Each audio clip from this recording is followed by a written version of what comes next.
नमस्कार दोस्तों। इस वीडियो में मैं आपको बताऊंगी वो क्या तरीके हैं जिनसे आप बच्चों को हेल्दी वे में डिसिप्लिन कर सकते हैं। पिछले वीडियो में मैंने बात करी थी कि किस तरीके से शारीरिक जो पनिशमेंट हम देते हैं, कॉर्पोरियल पनिशमेंट, शारीरिक रूप से मारना पीटना आमतौर पर यूज होता है। टीचर्स भी मारते हैं बच्चों को, पेरेंट्स भी मारते हैं, तो इसके काफी नेगेटिव कॉन्सिक्वेंसेस होते हैं। अगर आपने वो वीडियो नहीं देखा है तो आप आई बटन पर क्लिक करके देख सकते हैं या नीचे डिस्क्रिप्शन पर जो लिंक है उस पर देख सकते हैं। उस वीडियो को जरूर देखिएगा तो आप समझ पाएंगे कि ये जो पनिशमेंट है वो कितनी हानिकारक होती है मेंटल हेल्थ के लिए भी, बच्चों के ओवरऑल पर्सनैलिटी के लिए भी। तो और इस वीडियो से आप ये जानिए कि पनिशमेंट के अलावा बच्चों को डिसिप्लिन भी करना है, लेकिन पनिशमेंट के अलावा क्या और तरीके हैं जिससे वो डिसिप्लिन करे जा सकते हैं। तो सबसे पहला तरीका है मॉडलिंग। मॉडलिंग मतलब हम क्या करते हैं।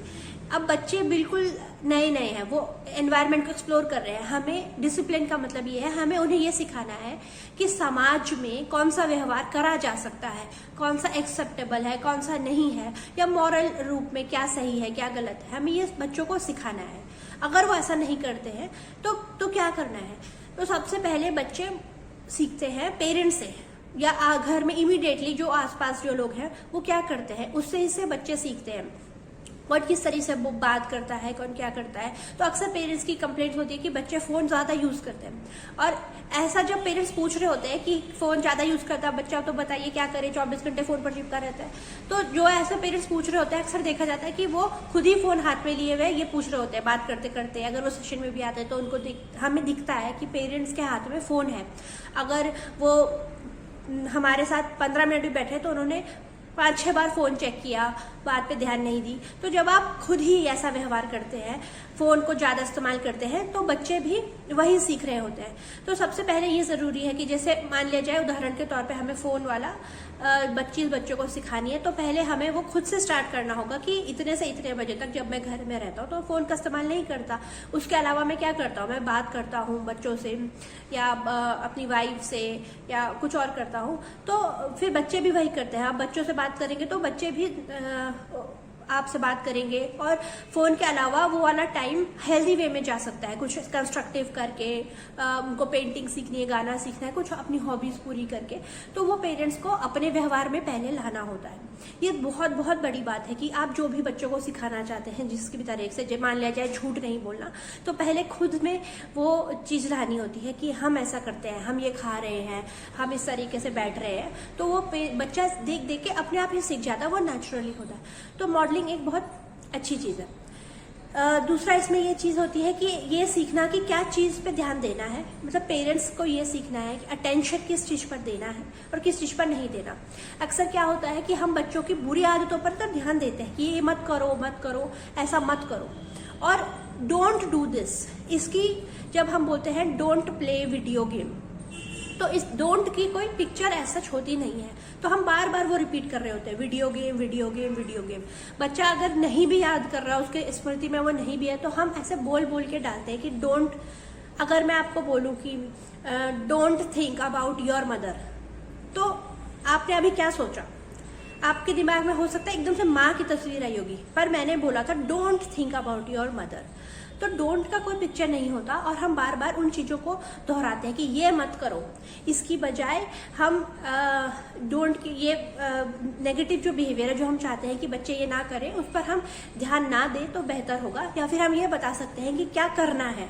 वीडियो गेम नहीं खेलना, हमें क्या बताना है कि ये खेलो, बैडमिंटन खेलो, ये ऐसे बोल सकते हैं। और नेगेटिव चीजों पर ध्यान देने के बजाय जो बच्चा अच्छा करता है, अगर जैसे बच्चा बहुत एक्टिव है, बहुत ज्यादा इधर उधर जाना, बहुत ज्यादा हाइपर एक्टिव बच्चा है, तो हम ये कर सकते हैं कि जब वो शांत बैठा है, जब वो अच्छे से उसने बर्ताव किया, अच्छे से पढ़ा, तो उस पर ध्यान दीजिए। जिस बिहेवियर को हम चाहते हैं कि बच्चा अप्लाई करे उस पर ज्यादा ध्यान दीजिए। तो उसको बोलते हैं पॉजिटिव रीइंफोर्समेंट। उसी बिहेवियर को इमीडिएटली सराहें। तो यही थर्ड पॉइंट बनता है। इससे हम बोलते हैं कि उसी समय उसको शाबाशी दे, कि जैसे उसने पढ़ाई करी तो उसी समय उसको बोले कि वेरी गुड, तुमने अच्छा किया, उसी समय ताली बजा दे, उसी समय चॉकलेट दे दे, उसी समय। अगर उसने अभी पढ़ाई करी लेकिन हम कल बोले कि कल तुमने पढ़ा था वेरी गुड, तो उसका इफेक्ट नहीं होता। जब बच्चा अच्छा काम करे तो उसी समय उसकी सराहना करे, उसकी तारीफ करे, तब बच्चे को पता होता है कि ये वाली चीज से तारीफ मिलती है, प्यार मिलता है, तो वो चीज वो ज्यादा करेगा। और जो चीज नहीं करनी है उस पर ध्यान मत दीजिए, वो बिहेवियर धीरे धीरे अपने आप कम हो जाएगा। उस पर टोकने से भी वो बर्ताव ज्यादा बढ़ जाता है कि ये मत करो, तो बच्चे को लगता है कि इसको बार बार टोक रहे हैं, वो उस पर फिर उसका असर भी होना बंद, उस पर हमें अटेंशन नहीं देना है। फिर हमें यही पता होना चाहिए कि कैसे रिस्पॉन्ड करना है बच्चे को, किस तरीके से बोलना है। तो जैसे कि मैंने बताया कि नेगेटिव वर्ड्स का इस्तेमाल करने के बजाय आप पॉजिटिव वर्ड्स का ज़्यादा इस्तेमाल करिए, कि गुस्सा मत करो बोलने के बजाय शांत रहो, ये बोलना ज़्यादा इफेक्टिव होता है। इसके अलावा एक बहुत अच्छी टेक्निक होती है टाइम आउट। टाइम आउट मतलब होता है कि बच्चे को उस एनवायरनमेंट से थोड़ी देर के लिए अलग कर दे। लेकिन इसको समझना बहुत अच्छे ढंग से समझना बहुत जरूरी है। कई बार क्या होता है, जैसे बच्चा फ्रेंड्स के साथ खेल रहा है या बहुत ज्यादा टेंट्रम थ्रो कर रहा है या चिड़चिड़ापन कर रहा है, गुस्सा कर रहा है, कुछ ज्यादा शैतानी कर रहा है, तो थोड़ी देर के लिए उसे उस एनवायरनमेंट से हटा दिया जाए और उसे एक ऐसे स्पेस पे रख दिया जाए जहां पर इतना एनवायरमेंटल स्टिमुलस नहीं है, जैसे जहां पर ज्यादा खिलौने या जो जिस जगह पे वो था वो चीज से हटा दिया जाए। लेकिन इसका यह मतलब बिल्कुल नहीं है कि बच्चे को कमरे में बंद कर दे अंधेरे में जहां पर कोई नहीं है। हमारा मतलब मकसद बच्चे को डराने से नहीं है कि उसको डरा देंगे कहीं पे बंद करके। हमारा मतलब थोड़ी देर उसे वहां से उठा के अलग रख दिया जाए, जैसे एक चेयर पे बिठा दिया जाए, ऐसी चेयर पे जो ज्यादा कंफर्टेबल नहीं हो, और एक चेयर पे बिठा दे जैसे हॉल, किचन हॉल पे जहां पर बिल्कुल अलग एनवायरनमेंट है, या हॉलवे पे बिठा दे, या ऐसी जगह पर बिठा दे जहां पर वो वैसा एनवायरनमेंट नहीं था जहां पर वो परेशान कर रहा था, उस जगह पर बिठा दिया जाए और उस पर उस वक्त कोई भी ध्यान नहीं दे, कुछ भी बात उससे ना करे, उस पर ध्यान नहीं दे, बच्चा कुछ भी बोल रहा है उसको इग्नोर करे। फिर थोड़ी देर बाद जब बच्चा उस टाइम आउट से बाहर आता है कुछ टाइमर लगा के, तो फिर बच्चे को वही काम करने को बोल सकते हैं। जैसे मान लीजिए उसे खिलौने संभालने थे, वो संभाल नहीं रहा था, तो टाइम आउट के बाद वो उसे करेगा, तो उसे पता चल जाता है कि अगर ऐसा नहीं करते तो मुझे वहां पर बिठा दिया जाता है। तो वो एक इंडिकेशन बच्चे को मिल जाती है कि ये नहीं करना है। और जब बच्चा टाइम आउट से बाहर आए तब उसके बारे में फिर से नहीं बोलना कि देखा तुमने ऐसे नहीं किया तो दोबारा ही करूंगा, तुम्हें पनिश करूंगी, या ऐसा कुछ भी उसके बारे में कोई बात नहीं करनी। तो टाइम आउट को ढंग से समझना जरूरी है कि क्या करना, उस एनवायरनमेंट से हटा के थोड़ी देर के लिए बच्चे को अलग रखना, ये काफ़ी अच्छी टेक्निक है। इसके अलावा बहुत सारा रेस्ट्रिक्शन बच्चे पे लगाना, मतलब बहुत ज़्यादा टोकना, वो एक पॉइंट ऑफ टाइम पर इनफेक्टिव हो जाता है। बार बार उसे टोकना, जब कुछ सीरियस वो पनिशमेंट कुछ चीज़ करता है तो उसको पनिश किया जा सकता है, जैसे कॉन्सिक्वेंसेस, उसको कॉन्सिक्वेंसेस बताना कि तुम अगर ये करोगे तो कुछ कॉन्सिक्वेंसेस होंगे। अब कॉन्सिक्वेंसेस कैसे हो सकते हैं, मतलब कुछ इसका रिजल्ट होगा अगर तुमने ये किया तो जैसे उससे कुछ प्रिविलेजेस ले लेना जो उसको पसंद है, कुछ उसकी जैसे कुछ टॉयज ले लेना कि तुम अगर ये गलत काम करोगे तो तुमको ये नहीं मिलेगा। और इसमें यह ध्यान रखना है कि ऐसा कुछ इंपॉर्टेंट चीज बच्चे से नहीं ले लेनी, जैसे कोई मील पेरेंट्स बोलते हैं कि तुमको खाने को नहीं देंगे, तो ऐसी कोई बेसिक चीजें जो उसको बहुत बुरी तरीके से इफेक्ट करे, ऐसी कोई चीज उससे नहीं लेनी है। बट कुछ ऐसा चीजें उससे मतलब कॉन्सिक्वेंसेस सिखाना है कि अगर वो ऐसा गलत काम करता है तो उसके कॉन्सिक्वेंसेस होते हैं, वो बच्चे को कन्वे किया जा सकता है। तो ये चीजें हैं। बाकी एक कांस्टेंट रखना है पनिशमेंट या इस डिसिप्लिनिंग में। कभी कभी पेरेंट्स बिल्कुल नेग्लेक्ट कर देते हैं, कुछ ध्यान नहीं दे रहे, बिल्कुल ही ज्यादा मतलब ध्यान नहीं देते जैसे बच्चे, लेकिन कभी कभी इतना ज्यादा सख्त हो जाते हैं, बहुत ज्यादा उसको मारने पीटने लगते हैं। तो ये सारी चीजें भी मतलब आप कंसिस्टेंसी नहीं रहती उस काम में कि ये काम नहीं करना, कंसिस्टेंटली आप उसको नहीं बताते, तो कभी बता रहे हैं कभी, तो वो भी दिक्कत होती है। लेकिन बार बार टोकना वो भी इससे अलग है, इसको डिफ्रेंशिएट कर रही है कि बार बार टोकना भी अलग चीज है। बार बार टोकने से वो चीजें बच्चे को इरिटेशन होने लग जाती है और आपकी बात का कोई मतलब नहीं रहता। बच्चा खुद भी सीखता है, तो allow them to make mistakes, कि जब वो करता है तो भी कुछ चीजें ऐसी हैं जो वो खुद से ही सीख जाएगा कि ये करने से ये होता है। तो बच्चे को अलाउ करें कि वो खुद से एक्सप्लोर कर पाए एनवायरनमेंट को, क्या होता है, बार बार उसे बताने के बजाय कि क्या सही है क्या गलत। इससे एक बहुत इंपॉर्टेंट चीज पर हम पहुंचते हैं जिसे कहते हैं सेल्फ टॉक। अगर आप बच्चे को बताते हैं, जो भी आप पेरेंट्स बच्चे को बोलते हैं कि तुम स्लो हो, तुम तो ऐसे हो, तुम्हें तो आता नहीं है, तो वो बच्चे का इनर सेल्फ टॉक बन जाता है। जो पेरेंट्स की बातें होती है बचपन में बताई हुई, वो बहुत इंपॉर्टेंट होती है।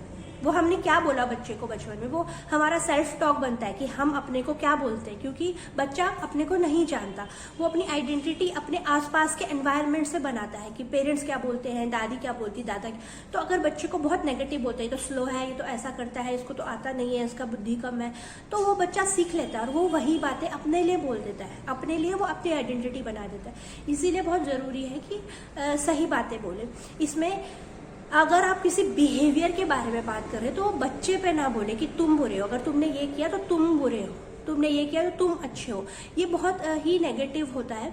हम बिहेवियर को, उसके एक्शन को अच्छा बुरा बोल सकते हैं। बच्चा हमेशा ही अच्छा होता है, तो बच्चे को नहीं बोलना कि तुमने ये किया तो तुम बुरे हो, तुमने ये किया तो हम ये बोल सकते हैं तुमने ड्राइंग करी, वेरी गुड, तो ड्राइंग अच्छी है। तो ऐसे नहीं कि very good, you are good, या यू आर बैड, तुम बुरे हो।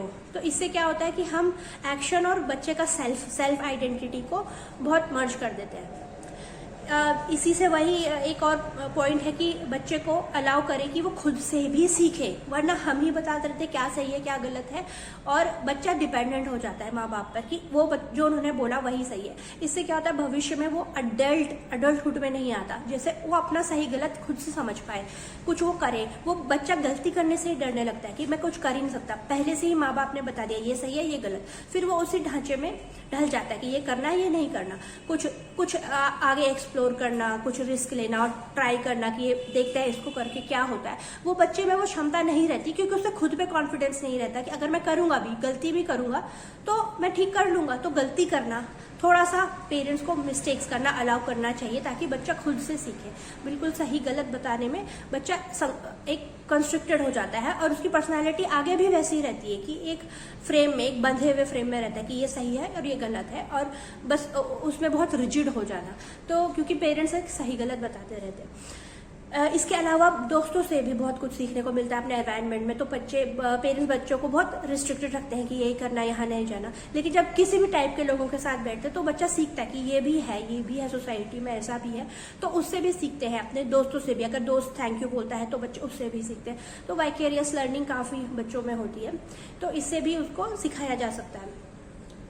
इसके अलावा ये ज़रूरी है कि हम बच्चों को सुने, हियर देम आउट, कि बच्चा क्या कह रहा है, क्या कहना चाह रहा है, उनको समझना कि वो अगर कभी कभी परेशान है तो किसी वजह से होता है, जैसे कभी उसको जलन हो रही है और किसी और बात से परेशान है उसके एनवायरनमेंट में, तो उनको सुने कि वो क्यों ऐसा बर्ताव कर रहे हैं। अगर पहले ऐसा नहीं करते थे, अभी ज़्यादा चिड़चिड़े हो गए हैं, तो हो सकता है कुछ बात उनको परेशान कर रही हो। तो हम उसको समझ सकते हैं कि बच्चे को क्या है, उनको सुनना। इसके अलावा जहाँ कर हम चरित्र निर्माण की बात करें, कैरेक्टर फॉर्मेशन, तो बच्चे के लिए वो डर के बजाय उनको बताएं कि ये नहीं करोगे तो तुम्हें पाप लगेगा या तुम्हें ऐसा होगा। डर से उनको बताना सही गलत वो नेगेटिव होता है और वो शॉर्ट टर्म होता है। इसके बजाय मॉरल स्टोरीज, बच्चों को स्टोरीज काफ़ी इम्पैक्ट करती है। स्टोरीज के थ्रू उन्हें एक मैसेज दिया जा सकता है कि मॉरल स्टोरीज के थ्रू कि ये लड़के ने ऐसा किया, कोई भी स्टोरी आप बताएं तो उसे उन्हें समझ आता है, वो उससे रिलेट करते हैं और वो उनके सबकॉन्शियस माइंड में जाता है। तो काफ़ी अच्छा उन्हें असर मिलता है कि स्टोरीज के थ्रू उनको बताना। तो ये सारी चीज़ें हैं। इसके अलावा भी अगर आपको कुछ लगता है कि आप अपनी तरीके से इन्वेंट कर सकते हैं कि आपके बच्चे के लिए हेल्दी वे में उसको डिसिप्लिन कैसे किया जा सकता है। कभी कभी ऐसा होता है कि जैसे बच्चे को जो चीज़ें पसंद हैं, जो अच्छी आदतें हैं, उसको उन बिहेवियर के साथ मिक्स कर दें जो कम उसको पसंद है। जैसे मान लीजिए बच्चों को टीवी देखना पसंद है, तो उसको बोल सकते हैं कि अगर तुम ये करोगे तो तुम्हें इतने टाइम के लिए टीवी देखने को मिलेगा। तो इससे जो बिहेवियर कम यूज होता है वो उसके साथ मिला के जो बिहेवियर ज़्यादा यूज है उसको बढ़ाया जा सकता है। जैसे बच्चे को कोई ग्रीन वेजिटेबल्स खाना नहीं पसंद, तो हम बोल सकते हैं कि तुम ये खाओगे तो तुम्हें कुछ टाइम के लिए टीवी देखने को मिलेगा। तो उस बिहेवियर से, इसको प्राइमिंग इफेक्ट बोलते हैं, ये भी किया जा सकता है। तो धीरे धीरे बच्चों को सिखाने का डिसिप्लिन के काफ़ी क्रिएटिव तरीके भी हो सकते हैं बिहेवियर मॉडिफिकेशन के। तो ये मैंने कुछ तरीके बताए, इसके अलावा भी बहुत कुछ होते हैं। तो आप एज अ पेरेंट खुद अपने हिसाब से देख सकते हैं कि कौन से तरीके आपके बच्चे पे ज़्यादा असर करते हैं। तो आई होप इट हेल्प्स। तो कोशिश करिए कि हेल्दी तरीके, अपने तरीके से, हेल्दी तरीके से बच्चों को डिसिप्लिन किया जा सकता है। एंड लाइक आई सेड, मैंने पिछले वीडियो में बताया था, बच्चों में वो क्षमता होती है कि वो अपने फुल पोटेंशियल पर ग्रो हो पाए।